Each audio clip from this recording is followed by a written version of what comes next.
Facebook, we are live. Happy New Year, and I want to welcome you. My name is Kristen Nolan. I want to welcome you to my very first Fit for Success podcast on Be Live TV. And I'm also known, for those of you who don't know me, as the High Performance Health Mentor. And I've designed this Fit for Success podcast to help you keep your body energized on a limited time budget. And with each podcast, I interview different powerhouse women who are making an effort to keep their bodies healthy so that they can stay on top of their mental and physical game and accomplish all of their business goals. So today I have the most awesome expert here live with me. Her name is Dr. Sarah Reiff-Hekking, and she is amazing. She's the founder of True Focus Coaching, and she's a speaker, a coach, and a psychologist with 20 years of experience helping people create the lives that they crave. She is passionate about helping smart people, that's you if you're watching, having a hard time managing their time and their tasks to figure out a way that works for them. She believes that you have to find the time management system that works for you, and solutions are found by paying attention to the present moment, and that just like Michelangelo had to chip away at the stone to find the statue, we have to get rid of the extra stuff that isn't the core of your life to find the systems that work for you. I absolutely love that about Sarah. She never just tries to lay a system on you. She really helps you truly discover the systems and the structures and the tools that truly work for you in your life. So with all that said, welcome, Sarah. Thank you so much for being here. Thanks so much for having me, Kristen. It's so exciting to be here. Yay. And I just want to make this cool announcement that this is Sarah's first live stream on Facebook. Woo! I love helping people do things for the first time. This is awesome. So great. Well, I want to just jump right into this because Sarah has a ton to share with you today. Sarah, why don't you go ahead and start by telling our audience a little bit about your background and the work that you're currently doing? Absolutely. So I'm known as the Time Matters expert, and I really got started helping people with managing their time and their tasks in a way that works for them because I came to it from my own difficulties. So way back when I went to graduate school, I got really overwhelmed with the amount of work I needed to do. I needed to figure out how to plan long research projects over months, years, and I really had to do that while I was also figuring out how to be a graduate student, write grants, take care of myself, and have relationships, right? So it got very overwhelming for me.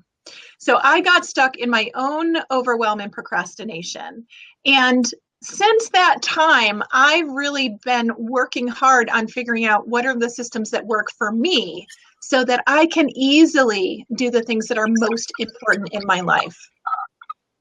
So what I have done over the last 20 years is really get clear on what I love to do with people. And I started out way back when as a clinical psychologist. And in that process, again, I really learned that I did okay when I was taking care of myself. But when I wasn't taking care of myself, when I wasn't really focused on the systems and the structures and the things that I love to do and the people that I love to be with, that life wasn't good for me. And I decided I didn't want to live that way. So after being a clinical psychologist for a while, balancing a research job and also psychotherapy, because I did both, I got to a point where, I really had my dream job, and I realized that it wasn't where I wanted to be anymore. And I was so consistently in overwhelm and exhaustion, and really hit a wall. So I had to dig really deep and decide what my next steps were. And what I knew was that I really loved helping people get clear on the next best step for themselves and going from good to great. So I, about 12 years ago now, became a coach. And this was way back before coaching was so popular. Now it seems like everybody's some kind of a coach. Well, very few people knew what coaching was then. And my colleagues all thought I was a nut job because I'm a clinical psychologist and now I'm going to be a coach, right? Yeah. So I had to dig deep. I want you guys to know I've made my own really hard decisions in terms of being clear about how I want to spend my own moments and moving forward from there. Right. So I had to leave this career that I knew, you just don't step away from being a research psychologist and then decide you're going to come back. I was doing like grants funded by the National Institutes of Health. And, you just don't sort of step away from that and decide a couple of years you're going to come back into it. So I knew if I left, it was going to be a big shift. So I dug really deep and I realized it was the right thing for me. And that's when I started my coaching career. And through those 10 years, I've gotten really clear on what I love to do is help smart people that know what to do, but just aren't doing it, figure out a way to manage their time and their tasks so that they can make their moments meaningful, so that they can use their time in ways that are most important to them. So that's what I love to do, and that's what I do every day in my business and in my life now. I run a company called True Focus Coaching, and I run, I do coaching programs that are either group or VIP private coaching programs, all aimed at helping smart people do more of what they want to do in a way that works for them so they can really reach that next level in their life. The people that I work with really feel like time management is the one thing that's keeping them from getting to the next level in their life. I love this so much because it's so true. And think about how many, you already know this, how many hours in the day you can save by being more productive and managing your time and your tasks at the next level. That's really when you have the time to be creative and to grow your business in a way that you really want and that serves not only your employees, your company, your vision, but also the life that you really want to have. So I absolutely love that, Sarah. Absolutely. So, I can't think of a better person to actually have on this show in this moment, because as people are starting to gear up for 2017, I know that many like to refocus on self-care and health, right? Absolutely. Yeah, right. And they do a really good job of it for maybe a month and then they kind of teeter off. And I think what happens at that time, right, is everybody feels like they are just too busy to take care of themselves. But you do an amazing job of sustaining this all year long, and your schedule is packed, and I know this. So how do you find the time to take care of yourself, and how do you help your clients make the time to integrate self-care, since you know that it's so important? I love this question. The answer is a little bit different for everybody. And I can tell you what's worked for me. I've developed it over years, and I will say it always shifts a little bit.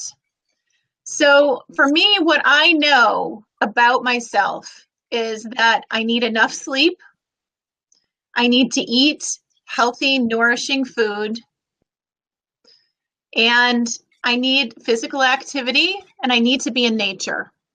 Okay, so those are the core things for me that really help fuel me. The other thing I would add there is I also make sure that I have some planned downtime in my week, and that's different from sleep. Okay, so sleep is not downtime. Sleep is a critical activity that helps maintain your body and your mind. Okay, can I stop? you move on, because I know you're about to say more brilliant nuggets, but I just want our audience to think about what you just said. What you said is that you have chosen these 4 kind of pillars, right? Or almost these 4 actions that you need to happen daily and weekly in order for you to feel your best. And it was being in nature, right? Eating nourishing food. Tell me the other ones. Sleep and physical activity. And physical activity, and then having downtime, right? Yes. So you pick those 5 things that you know absolutely need to happen, like non-negotiables, in order for you to move through your day and through your week successfully. Okay, I just wanted to point that out because I think that, that was such a brilliant piece of information that some people may just breeze past. And the other distinction that I really made for myself and my clients is that downtime is different than sleep time. Right? So we all need those 4 activities that I talked about, and we need to work them in a way that's going to work best for us.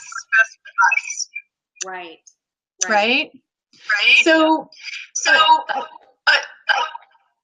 a long time ago, I spoke to a client. I was doing a workshop on how to fit healthy activities into your day, right? Very similar to the conversation we're going to have today. And I gave this hour-long workshop. I had people set some goals. And the next thing that happened was if people wanted to follow up with me, they could. So I meet with this gentleman, have the half-an-hour follow-up, and the next thing that happens is he says to me, I haven't done anything we talked about. Right? And I'm thinking, I have a half an hour. How am I going to help this guy? Right? He says, I never do anything that I say I'm going to do, and I did nothing. So I took a deep breath, and I said, well, what were the goals that you set coming out of that meeting, the training that we did? And he said, well, I wanted to exercise more. And I said, how did I exercise more? Or how did you exercise more? And he says, well, I started walking the dog and now he wakes me up every morning and takes me and I have to go walk him. Right? So I knew in that moment, here's this guy who thought, I don't know what I'm going to do. I don't know how to move forward on these steps. And he actually didn't think he moved forward on any steps, but he did when I went back and talked him through it. And what happened was we realized that the structure of him starting to walk his dog created more structure for him. So his dog reminded him to go exercise and to be outside, right? Yeah. So one of the things that's really important here is for you to figure out not only what are those key behaviors for you, but also what are those key reminders? What's the key structure that reminds you what to do? Right. Okay. And I'm just wondering, Kristen, do we need to touch base on sound? Is sound okay now, or do I need to plug in a headset? Sound sounds good right now. Okay. Let me know. Again, just for the whole audience, I'm a Facebook Live newbie. So if we need to just take a moment, please bear with us. And we want you to have a really good interview today. Yeah. Good contact. It was just echoey for a little second and now it stopped. So I think we're totally fine on that. But okay. So basically what you did was you helped your client understand that he actually had made some great headway. It's just that maybe it didn't look like everybody else's plan. Exactly. So we really need to set up the systems that work for ourselves, right? So one of the reasons why I mentioned sleep, because I know it's so important for me. And I'm one of those people that I optimally need like 9 hours of sleep a night. I don't always get that, but I try and plan it in so that at least, most nights in the week, I get that amount of sleep. Now, I know there's lots of people out there thinking, oh my goodness, there's no way I could ever work that in. Well, here's the reality. When I get enough sleep, I'm much more effective during the day. I get things done more easily. I cause less problems for myself because I make fewer mistakes, right? I'm just better at what I do and I'm a better person in the world. So I make the time for that. I also happen to have a body that if I don't take care of it, it really tells me, right? And there's like a really big impact. I feel crappy. Okay. So for better, for worse, I get a lot of feedback if I don't take care of myself. So, and sleep is one of those things. So right now, everybody who's watching probably knows in their gut, there's a few things that are really, really important to them, that if they don't do those things, then they just feel off, right? So that's often the first place to start. And then you want to figure out what is the structure, the support that helps you get it into the week. And also knowing that just because you're adding something into the week doesn't mean that you're necessarily taking away from somebody else, something else. Yes. Does that make sense? Yeah, it totally does. In fact, you're probably adding to it because you've clearly determined that something like not getting enough sleep is very telling for your productivity, your ability to focus, right? Your ability to complete your time and your task, your task in a time frame that's actually efficient, right? So if you're completing your time and your tasks more efficiently, then you have more time to spend with the people that you love, be present with them, and pull in more activities that make you happy. So sleep is kind of that, right? Yeah, yeah. And physical activity and healthy eating is also are those other linchpins for many of us. And, if you're physically active, your mind and your body are better balanced, right? If you're eating healthy food, your mind and your body are better balanced, right? Yes. And you can be more focused in your moment. You're going to make fewer mistakes, right? Yep. You're going to, and whether that's, typing the wrong word in an email or saying the wrong thing to a loved one, right? So these things, the reason I make it really like part of my life's mission to get these things into my life is because I know I'm a better person and I can then help more people. I can be the person I want to be in my life. I can show up better for myself.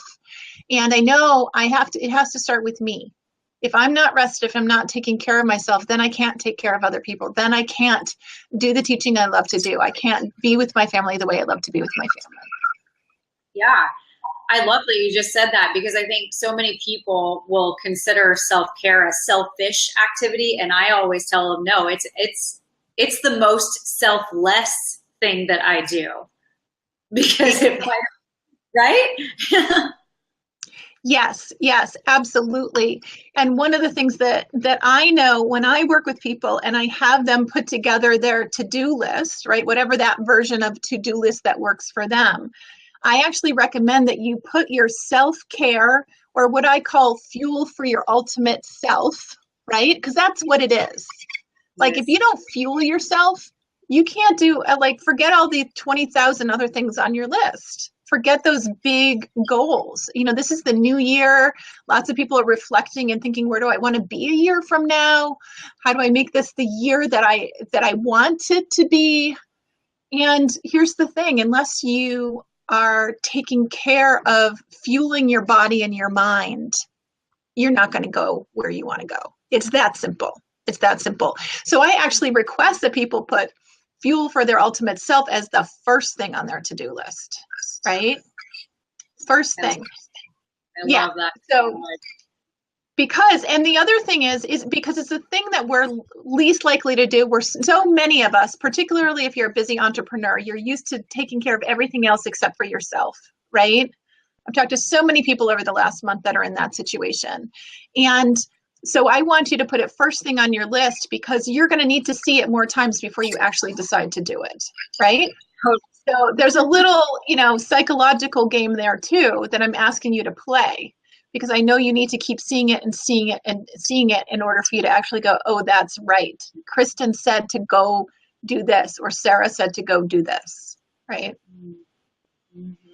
Yeah, I agree with you. And just to kind of back your strategies up, one of my clients in particular, it's so funny, she has a metabolism that's quite fast, and if she doesn't eat, she turns almost into this little kid, right? That's just angry, is scattered, won't sit and do the work, can't focus, nothing, just gets mad because she can't focus, moody because she's angry, and her body really needs fuel. But before, she wouldn't make the time to actually fuel herself. She would just sit there and kind of like rummage on the computer and do this, that, and the other thing, very unfocused, because she didn't have the energy to focus. But once she actually did say, okay, that's it, I'm actually going to take these strategies and use them, right? Fuel myself. Now she can get through to lunchtime in a very productive manner. So, saving her tons of time, right? Yes. She literally gave herself 2 hours, like put 2 more hours of productive time in her day. So to your point, Sarah, I love that you put that as the very first thing into people's calendars, or help them do that. And I know you've probably found that the transition time, like you're mentioning, is quite challenging for people, but when they see it over and over and over again, they finally start to put some importance to it. I love that you do that. That strategy is brilliant, Sarah. Yeah, it's really important to know that sometimes when you're adding something, it means that you're going to regain time in a different place, right? So when people first come to work with me, oftentimes, I hear this, I don't have time to work with you, Sarah. I'm too busy, right? And Kristen, I'm sure you hear that a lot. And I know anybody who's on like a healthy lifestyle moment here, which I think many people have the moment in the beginning of January where they feel like, I'm going to do it this year, right? I'm going to be I'm going to lose the 10 pounds. I'm going to do the triathlon. I want to run a mile straight without stopping, whatever your goal is, right? And, what I know is really, really important is that you understand that sometimes by putting that time in, it means that you're going to be more productive at other times. Even though at first it is a puzzle that you need to play around with. Right? And I hear this all the time, Sarah, I don't have enough time to work with you. And what I always say to people is the time we spend together, you're going to regain in other areas because we're going to help you be more efficient. We're going to help you get in the physical activity. We're going to help you get in the healthy eating in a way that works for you, not in this is how Sarah said you have to do it kind of way. Right. Yeah. That's word management, your time management strategies, or at least the way that you help people determine what works for them. I've never heard a time management expert talk the way that you do. And that's why I love having you on this show. That's perfect. Thank you. Well, I know that go ahead. Sorry, were you going to say something? I was just going to say it's fun. I love it. So I'm happy to be here today. Yeah, no, you're so great. So you're the best person that I personally know of to help people bust through procrastination. How do you think that these things impact self-care? Busting through procrastination, how do you think that impacts self-care? Yeah, well, I'm going to come at this from a couple different angles. So first of all, sometimes one of the things that we procrastinate on, that we keep putting aside, right, is healthy eating or physical activity. It's that self-care piece, right? Whatever you want to call that. It could be your favorite fun activity. You never get to that, or your favorite hobby that really fuels you, right? That's also self-care. Yeah. So one of the things that happens is we do sort of keep pushing them away because there's other more important stuff. So what we're doing, you and I right now, is we're shining the flashlight on that and saying, guess what? If you don't take care of yourself will go away, right? You will not be able to be the self you want to be. And so if you're thinking about upping your game, taking good care of yourself in terms of what you're eating, your sleep, and your physical activity are huge, right? So that's really important.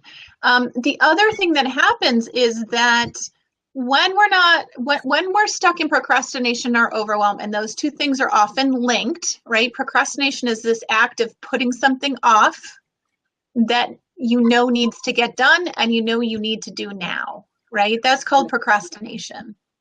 Now, putting things off isn't necessarily a bad choice. Sometimes it's actually a really good time management choice, right? So the thing that happens is sometimes we beat ourselves up because we're often setting things aside and telling ourselves we're procrastinating, but we're actually putting the right things aside. And sometimes we actually need to take them off our list. And that's what I call life pruning, right? Cutting away that stuff that isn't super important, that isn't going to help you grow that really strong life that you want. Right. Okay. So, but what happens with procrastination and overwhelm is that you can't get focused on what the most important stuff is to get done, right? So with procrastination, you're pushing stuff aside. It just becomes this response. It might be important, but whatever that thing is, whether it's walking the dog or taking the trash out or doing my monthly bookkeeping, right? If we're going to talk to business owners here, right? There's always that thing that we're setting aside that we know we should be doing, right? There's an emotional cause there. There's an emotional drag there, right? Which weighs us down and makes it harder to do other things.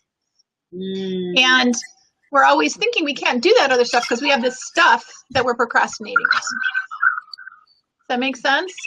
Yep, that makes sense. Right?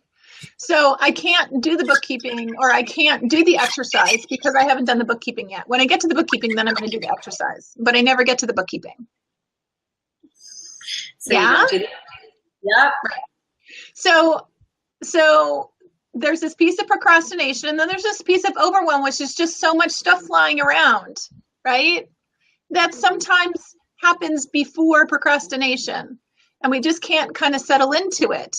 And that gets in the way of taking care of yourself too, because you're never really making a choice about what your next action is. You're never really deciding that, yeah, today I'm going to go for a walk instead of a run because that's the one piece of physical activity I can get into my day. And I know I need it, right? So one of the questions that I know you're going to ask me, so I'm just going to go ahead and answer it now, is like, what's your favorite physical activity? Like, what else do I do, right? I've talked a lot about sleep and healthy eating, but my most frequent physical activity is a walk in the woods with my dog. And, right? And because it gets me out, it gets him out, right? It's a twofer. I'm disconnected from technology, right? Most of the time I don't have my phone with me, right? I'm just in the woods with the dog. Okay. That fuels me in a way that nothing else does. Yeah. Now, do I love to do more intense activity? Do I like to do weight training? Do I like to do yoga? I used to do triathlons. I might do one this year. My husband just did the Pan Mass Challenge. So that's a bike ride from one end of Massachusetts to the other, right? In 2 days' time, it's crazy pants, right? Would I love to train for that? I would love to train for that. And even when I'm training for something like that, my mantra is just walk the dog. If you can do more, great. Yeah. But just walk the dog.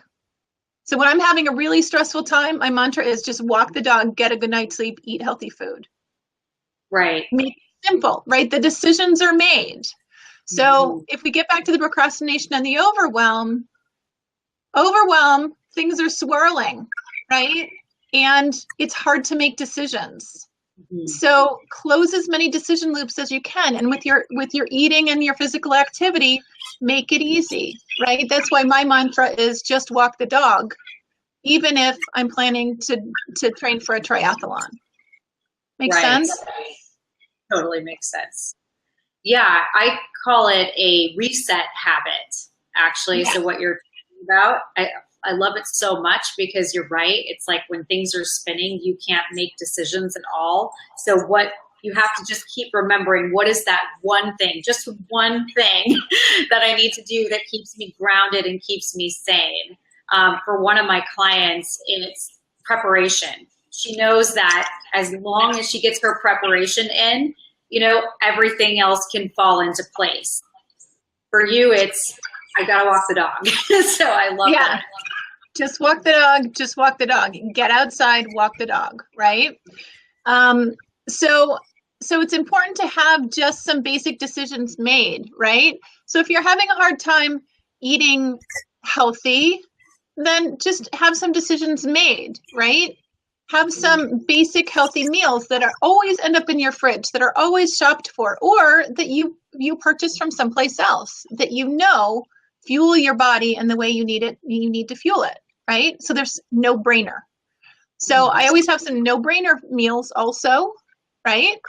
Yep. And as I've gotten busier, some of that has even gotten more, like I've started to do things like use a service like HelloFresh that will do the shopping and the meal planning for me. So 3 nights a week, this is the conversation my husband and I have. Do you want to start the box, or are you starting HelloFresh, or am I starting HelloFresh, right? Who's going to take the kids somewhere? Who's going to start HelloFresh, right? That's the conversation we have. Because eating healthy, real food is important to me and my body. I feel better when I do it, right? I don't love the meal planning piece. I'm okay if somebody else does the meal planning piece for me. And so 3 nights a week, HelloFresh does it. We do it the rest of the time. Perfect. That's great. Now that takes a tremendous amount of stress away. Absolutely. You know what I love that you also talk about, Sarah, is setting and I feel like this is a good place to talk about it, is setting your environment up to help you be successful, right? Especially in these times of overwhelm, so that you can make things a no-brainer. I know you've talked about this a lot in interviews I've done with you in the past. Do you mind talking a little bit about setting up your environment? Not at all. I love this topic. So in terms of